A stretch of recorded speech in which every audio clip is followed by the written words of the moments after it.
Hello and welcome to Enchantment of Eternity's review for Better Call Saul, Season 6, Episode 9, Fun and Games. This video is a part of a series of videos where I review episodes of Better Call Saul, so I have to start with a spoiler warning for Better Call Saul up to Season 6, Episode 9. If you have not seen up to this point, you will not want to watch this video. Otherwise, things will be spoiled for you, so don't watch this video if you haven't seen the episode.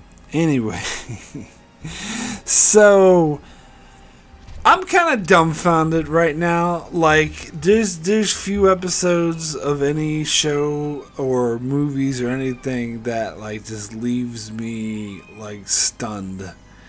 That leaves me like dumbfounded, and I'll say a bold statement that some might consider a hyperbole, but I think this episode may in fact be Better Call Saul's Ozymandias, because it left me as really, maybe it wasn't as intense, I will say, because they spread some of that intense action stuff for the previous episode, but this episode was emotionally taxing in the same way that Ozymandias was.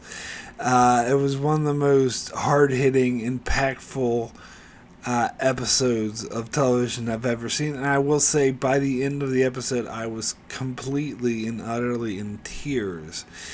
And not to get too ahead of myself, but I will say it wasn't the breakup scene that got me in tears, although that was an amazing scene. It was the final scenes of seeing what Jimmy McGill had become, which is what we knew he'd become. The Saul Goodman just as he appears in Breaking Bad, but the way they did it, it's such good television. Oh my god, it's good storytelling. It's anyway, so the episode title is Fun and Games, and this episode was anything but. This was the least thing of what I would call a fun episode, but I think it's going off of the saying, basically, that it's all fun and games until someone gets hurt, and that kind of explains this episode. So we begin the episode with a montage, which if I was going to give it a name, I would call it Another Day That Ends in Y, because that is what Mike said to Kim and Saul at the end of the last week's episode, that it's just another day that ends in Y. And so we see them acting like it's a normal day. God, Better Call Saul's montages are always amazing. And at the same time, we get Mike cleaning up their mess. Oh no. Anyway, I think my cats are okay. Anyway, we get Mike cleaning up their mess while they're pretending that everything's perfectly fine. And then we see them arrive home at the same time to a perfectly clean, perfectly normal apartment, and they're really shocked by this and really disturbed because they know what happened. In fact, we see Mike burning all of the stuff that Jimmy and Kim had written, to the plans to frame Howard, because of course that's something that Mike would want to destroy, because that would discredit the story that they're selling. So then we move over to we actually focus more on Gus for a bit and Mike before we go back to Saul and Kim. So I'll do the same, and I'll get back to them later. We focus more on Gus, who is called down to Mexico with the meeting of Don Ilario. Now, first I was like, so why does he need to meet with him? But then I forgot that Lalo had called Hector, and and after he was supposedly dead, so Hector knew he was still alive, and knew that Gus tried to kill him, and suspected that Gus did eventually kill him, which is why he disappeared. And so he wrote this whole thing for the cousins, and about how it's all Gus's fault, and Don Ilario is just like, oh, well, Gus, explain yourself. And he's like, well, I don't think that's even worth responding to, which I'm not sure is the right way to play it, but it kind of was. It kind of saying, oh, that's some crazy bullshit, and then that kind of puts that idea in Don Ilario's head, and he's like, well, all this evidence says they've said they found the body, the dental records matched, and all that, and there's no evidence that fucking Nacho already confessed to doing it, so Hector's just being dumb. And it's interesting though, because one of the things that Hector said was, look into his eyes and I'm sure you will see hate there. You will see that he hates you. And after, Don Ilario dismisses Hector and makes fun of him, is like, yeah, get out of here, you stupid old man. He goes to Gus and he says, I did look in your eyes and I did see hate there. But it's okay as long as you remember who's boss. A little hate's okay. So that, to me, that kind of implies that he doesn't completely disbelieve Hector. He just doesn't care. That he actually thinks that maybe Hector is in fact telling the truth, but it's more profitable for him. He would make more money because Gus is making him so much more money than the Salamancas could. That he doesn't want to...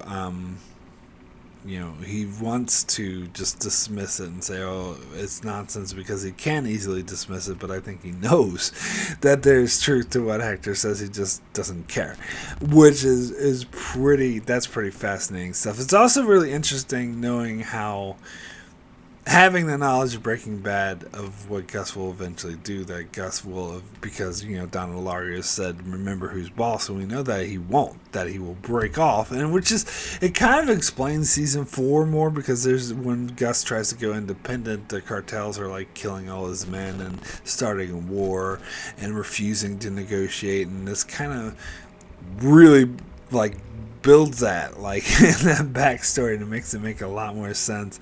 And then, of course, we know that Gus will eventually get his revenge on Don Ilario. And then after that, Hector will actually get his revenge on Gus.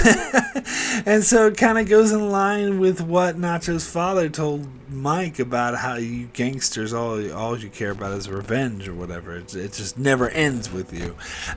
Which, yeah. He's actually probably the smartest character in the whole show.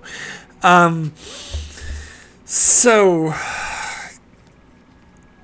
I'm not sure what the scene with Gus and the bartender or restaurant owner, whoever that was, I'm not sure what that was meant to mean exactly. Like, I know that he was trying to pick him up, and then he changes his mind for some reason. And I was thinking about this, and it was he probably thought more about his ex-partner that Don Ilario and Hector killed, and that kind of soured the moment for him. And I think it's showing that he's letting revenge drive him, and that he can't even allow himself a night of pleasure because he's just so overrun by this desire to get revenge on Don Ilario. That's what I think. That's how I interpreted the scene. Maybe someone else will come back and tell me I'm completely wrong and I missed the point of the scene, but because I wasn't sure. But that is what I got out of it. And then I talked about Mike, how he was looking at Nacho's father's picture, the license that Nacho was going to give him to give him a new identity and run away, and he just couldn't let it go, and then he ends up calling him, which by all accounts is a terrible idea and something that Mike would never want someone to do, but it does show that things are still driving his conscience, and he just couldn't let Nacho's father go on without actually knowing what happened to his son. And so explains that he died and that he made mistakes, but he was still a good person. But then he tells him that we're going to get revenge on the Salamanca. Or he didn't say revenge. He said that they'll get justice for the Salamancas. But Nacho's father is just like, justice? And he thought, oh, maybe it's an interpretation thing. Maybe he doesn't understand English that well. But no, he understands it perfectly well. He just thinks that's bullshit and that it's actually revenge. And goddamn, what a fucking powerful scene that was. Man. Okay, so then we go back to Saul Goodman and Kim going to Howard's funeral at HHM, where they're talking to Rich, and they find out that HHM is being downsized, is being renamed, so essentially HHM is no more. And that's kind of their doing. Like Jimmy pretty much undid his brother's legacy. I'm pretty sure, yeah, because in the previous episode, just a couple episodes ago, like Howard was talking to his intern about Chuck and what an amazing lawyer he was, and there was still like a picture and a monument to him, and all that's gone now. All that is gone because of Saul, because of Jimmy, and then they go up to pay respects to Howard's widow, who can kind of see through them and see that something's up. Like, she knew Howard better, and Jimmy is trying to deny it. He was trying to be like, well, I mean, you know, he didn't want to be. He was trying to be respectful, but at the same time trying to not place, you know, not take the blame and trying to place the blame. And he wasn't succeeding. It wasn't working. And then Kim steps in, and she is able to deceive her perfectly by mentioning a moment where she saw him doing cocaine over a year ago and didn't say anything, and now wishes that she did. And then so then Howard's ex, or not ex, but widow, asks, God, what's that guy's name? I'm blanking on that other guy's name, but you know the guy played by Ed Begley Jr. I remember the actor's name. I can't. Cliff, that's his name. So she asks Cliff, what if to confirm it, and he's like, this isn't the right place to talk about it. So pretty much informing her that yeah, he did see something like that. Of course, what he saw was just a bullshit scam that Kim was running, but he doesn't know that. And so Kim is like, oh, maybe you know better than us. Maybe I'm totally wrong. Maybe I'm mistaken. And that's like, she manipulated her so well. And then when they leave the party, Jimmy and Kim, and Jimmy says, look, I know how difficult that was. I know it was terrible, but it's over now. He says something like, we can build a new life now, or start again, or something like that along those lines. And you could tell just how he, you know, Jimmy could tell how shitty that made Kim feel.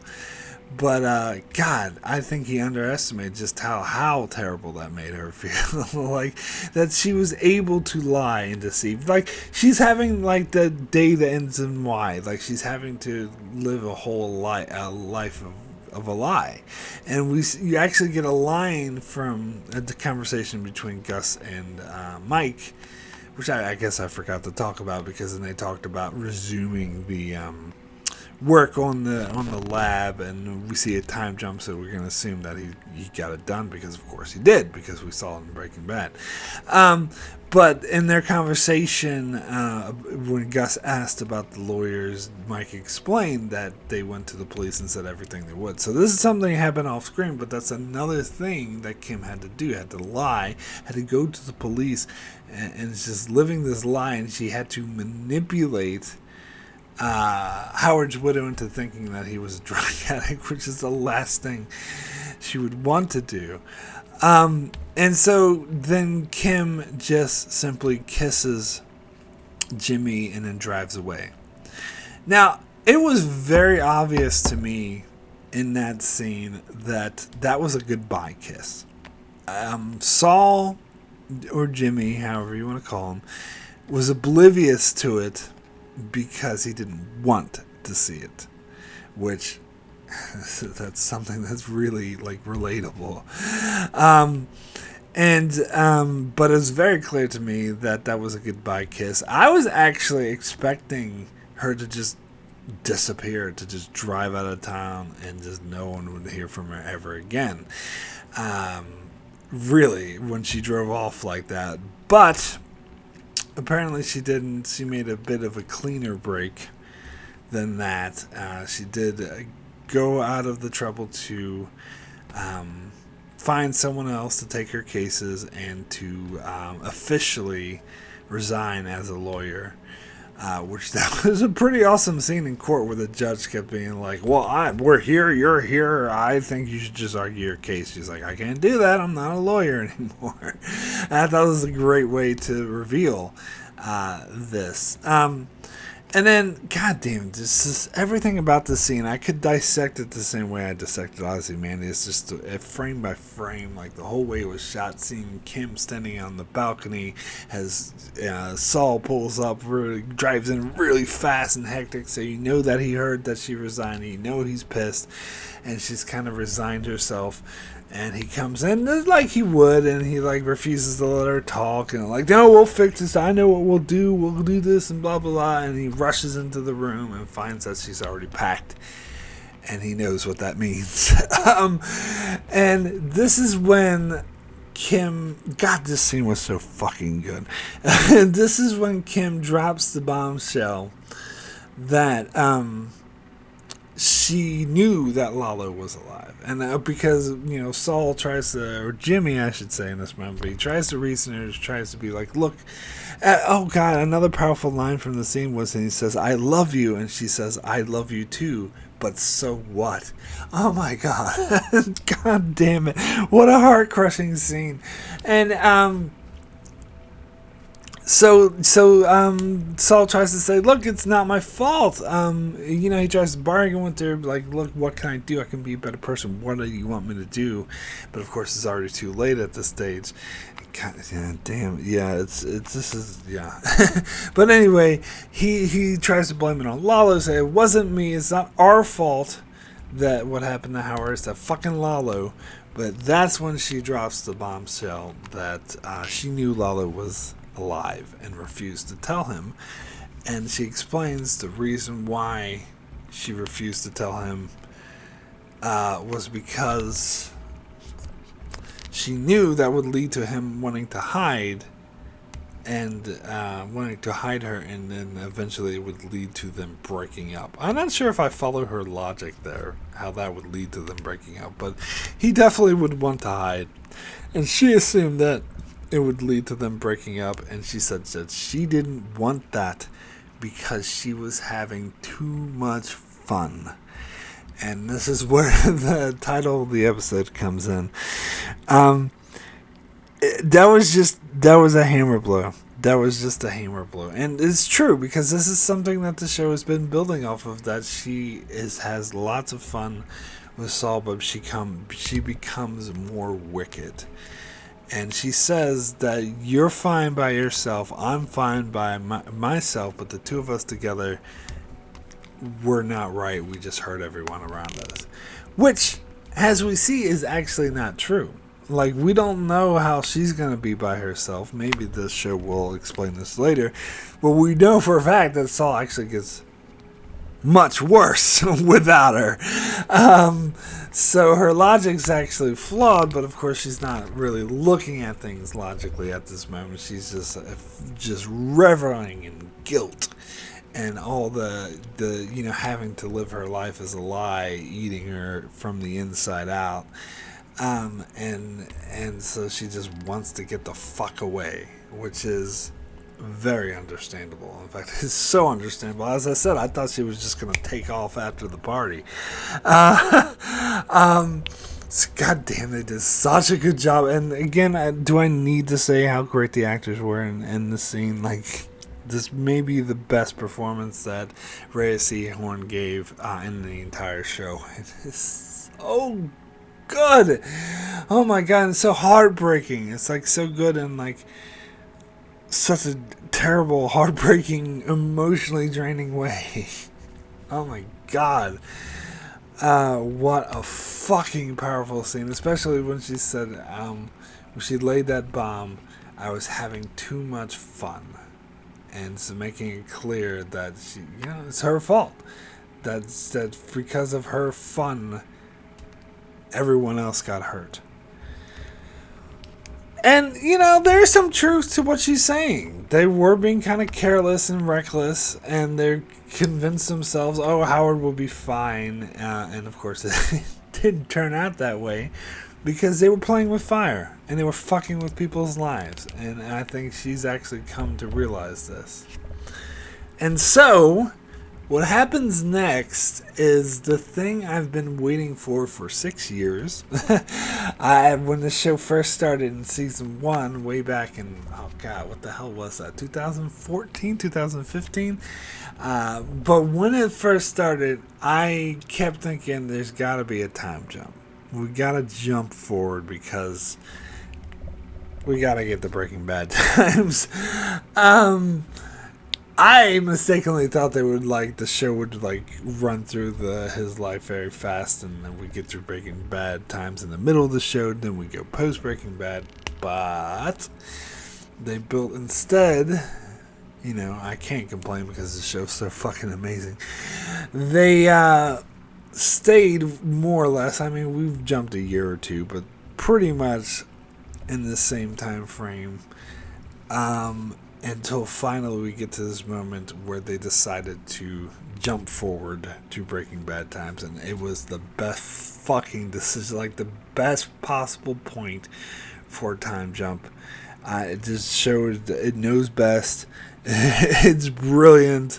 It knows exactly, because as I said at the top of this video, that was so emotionally powerful. That was the best way to jump forward to Breaking Bad times and show the despicable, disgusting, loathsome. We see Saul Goodman waking up in his rich house with I suppose is a prostitute, but maybe I'm making assumptions. Maybe it's not a prostitute. Maybe it's just some woman that he picked up or whatever. But regardless, it doesn't really matter. It just shows how empty his life has become and how he's just yelling at people, oh, blah, get me into the blood, just like he was in Breaking Bad. But here's the thing, god damn it, and this is just so fucking amazing what this show managed to pull off, because we saw this character acting the exact same way in Breaking Bad in season 2 in an episode called Better Call Saul. And we thought, oh, what a sleazy guy. And he was played actually for comedy. Oh, look at this sleazy guy. And that's what people thought of even throughout the rest of Breaking Bad. This is a comedic character. And they even originally maybe thought this would be like a sitcom. And people were like, oh, Better Call Saul, Saul Goodman. What a comedic character. It's going to be a very, funny show. So they took this guy who thought, oh, he's just kind of funny. He's loud and obnoxious and being like, blah, blah, blah, blah, on the phone, being in his smart aleck responses to Hank, and like, oh, well, blah, blah, and just snippy and quirky, and you think, oh, what a quirky, snippy, funny character. But here, they managed to really bring out the tragedy. I mean, really bring out the tragedy and how this character's really downfall. And this is something that, Bob Odenkirk had said in interviews before that he was dreading the final season of the show, or when they finally caught up to Breaking Bad times, because he thought that Jimmy McGill was such a lovable, likable character, and he was dreading what was coming, because of course he knows what's coming, and that he's going to turn into the sleazebag of Saul Goodman. And fucking hell, did they really bring out the tragedy in that. And I will reiterate that this scene brought me to tears.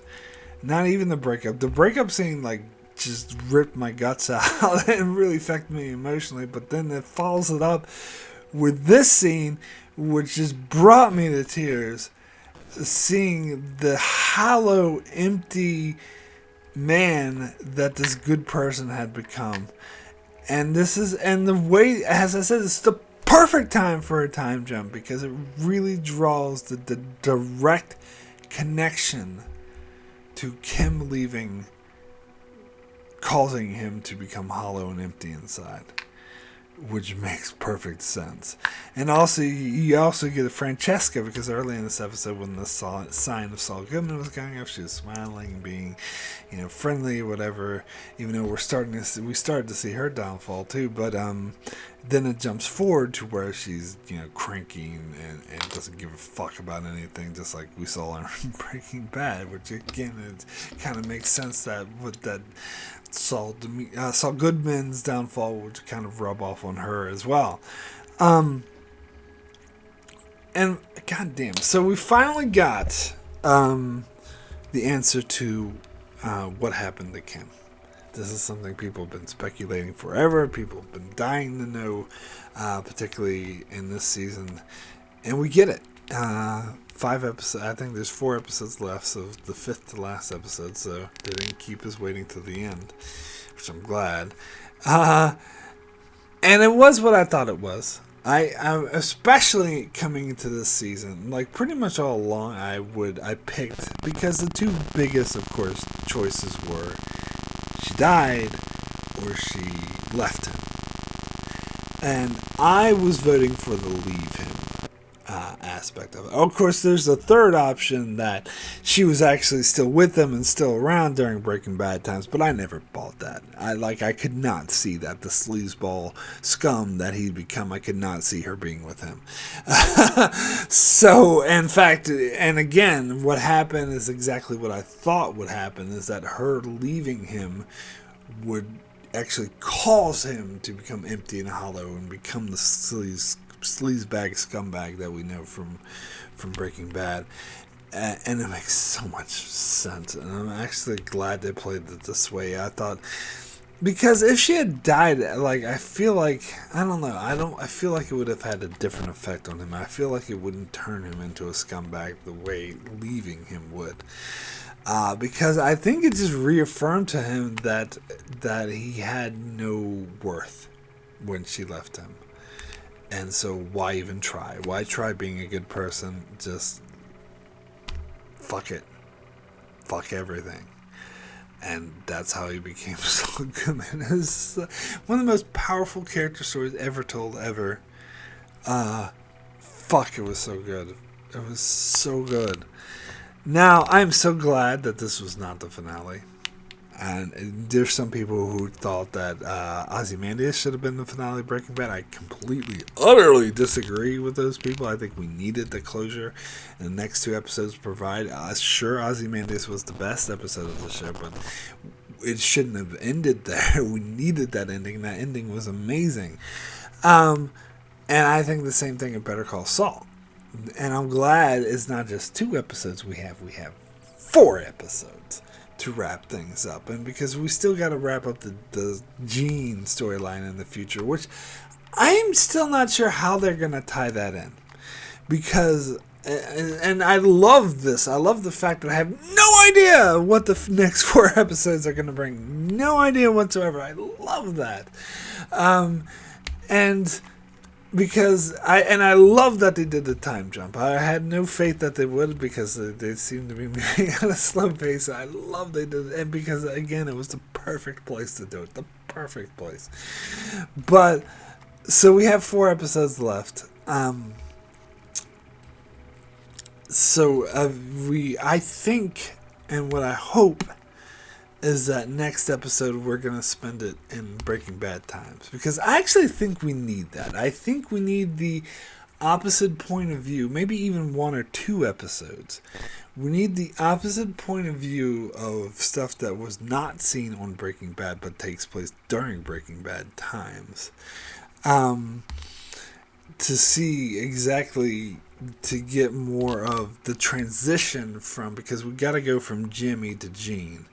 And so you can't skip over Saul. I know we got a bit of Saul, but we need full-on Breaking Bad Saul. So I expected, he hasn't said, years ago I predicted we get a couple seasons of it, but we need at least, I'll take an episode or 2. I think we need at least an episode or 2 of Breaking Bad era Saul Goodman to get that transition. Because we need to... Because I still don't know how they're going to tie this storyline into the Gene storyline. Because the Gene storyline previously seemed to be emphasizing how empty and hollow Gene is, and how he yearns for the day that he was Saul Goodman. Those were the days. Those were his precious days. But what we just saw, especially in this episode, kind of doesn't go along with that. It kind of paints that his heydays was actually as Jimmy McGill towards the start of the show, and that just like Walter White kept downfalling, getting worse and worse, so did Jimmy, and that his rock bottom was actually was not becoming Gene, but becoming Saul Goodman. So I do wonder how they're gonna translate that into the Gene storyline, where he's yearning to be Saul Goodman again.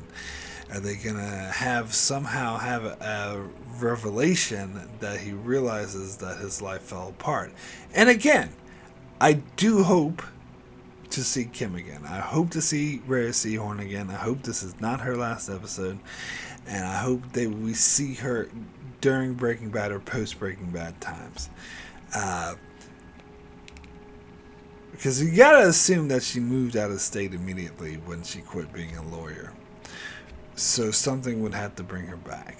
But I don't know, it's all speculation here, because I have no idea where they're going to go, and I fucking love it. So my rating for Fun and Games out of 10 is a 10. Obviously. 10. The best. Is may crack I recently did like a top 20 best episodes of all time, and I put for Better Call Saul, I put that one that was Bad Choice Road, the episode 9 of the last season. And I even said, I put that in my top 10 as number 9 or something, and I said Better Call Saul hasn't ended yet, so it will probably be topped. And I think this one did it. I think this one would probably crack my top 5, maybe my top 3 favorite episodes of all time.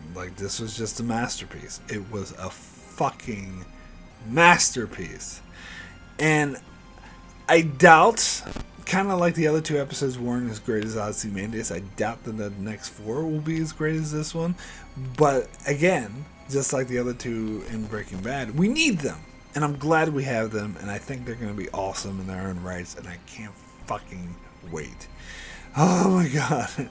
Anyway, that is it for my review of Fun and Games from Better Call Saul. I shall be back next week and every week thereafter to cover the last few episodes of Better Call Saul, so be sure to check out my channel for that. Also check out my channel as I cover many other shows, like all things Star Trek, Star Wars Rebels, Westworld, The Expanse, and more. So be sure to subscribe so you can keep up with all of that, and thanks a lot for watching.